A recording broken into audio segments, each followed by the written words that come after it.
Same time Prabhas teaser కలికి release అప్పుడు నిద్ర పట్టట్లేదంట, నీకు ఏంటది, ఏంటి మ్యాటర్ ఏంటి? అది ఆ, నాకు కలికి మీరు ఎలా అయితే అనుకున్నారో, ఓకే. నాకు ముందు నుంచి సార్ చెప్తూ ఉండేవారు నాగేశ్వన్ గారు, ఒక సూపర్ హీరో లాగా ఉంటుంది ఆయన క్యారెక్టర్ అని.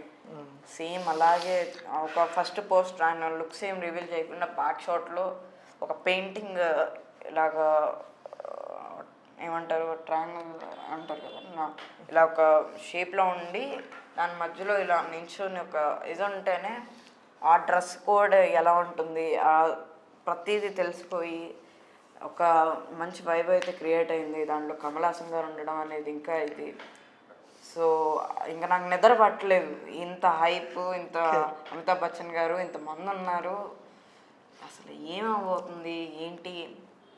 ఫస్ట్ నాకు పోస్టర్ అయితే నచ్చలేదు, ఫస్ట్ పోస్టర్.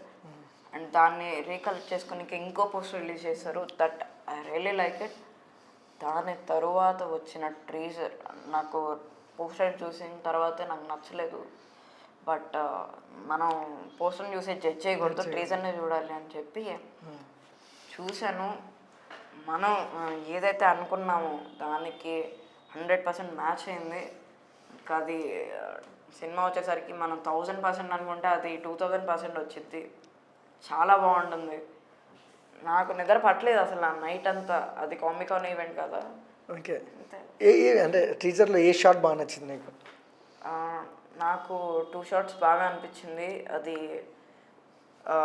లాగా బాణం ఇలా వస్తే ఇలా పట్టుకొని అదా, అది బాగుంటుంది. ఇంకోటి ఇలాగా ఇలా స్కిడ్ అయ్యి వచ్చి ఇలా హెడ్ పైకి చేస్తే హైర్ ఇలా ఎగరడము. ఇంకో షాట్ వచ్చేసరికి ఇలాగా తిప్పడం ఒకటి. ఇంకొకటి వచ్చేసరికి ఇలాగా షార్ట్ ఇలా పైకి అది వెనకాల బ్యాక్గ్రౌండ్ ఆ టవల్ వేసుకొని ఇలా లెగడము చాలా బాగా అనిపించింది నాకు అది. ఓకే. ఓకే. ఒక సైన్స్ ఫిక్షన్ మూవీ కాబట్టి చిన్నపిల్లలకు కానీ ప్రతి ఒక్కరికి ఇంట్రెస్టింగ్ ఉంటుంది. అదేగాక మాకు సూపర్ హీరో సినిమాస్లన్నా నాకు అవెంజర్స్ అంటే బాగా ఇష్టం. సూపర్ హీరో మూవీస్ అలాగా మన హనుమాన్ వచ్చింది, మాకు చాలా అంటే చాలా బాగా నచ్చింది అందరికీ. ఒక లైక్ సూపర్ హీరో ఫిలిమ్స్ అంటే చిన్నపిల్లలకి మాత్రమే నచ్చిద్ది అని అంటారు, కానీ హనుమాన్ అనేది అందరికీ నచ్చింది. సో ఇప్పుడు ఈ కలికి కూడా అందరికీ నచ్చిద్దని అనుకుంటున్నాను నేను. ఓకే.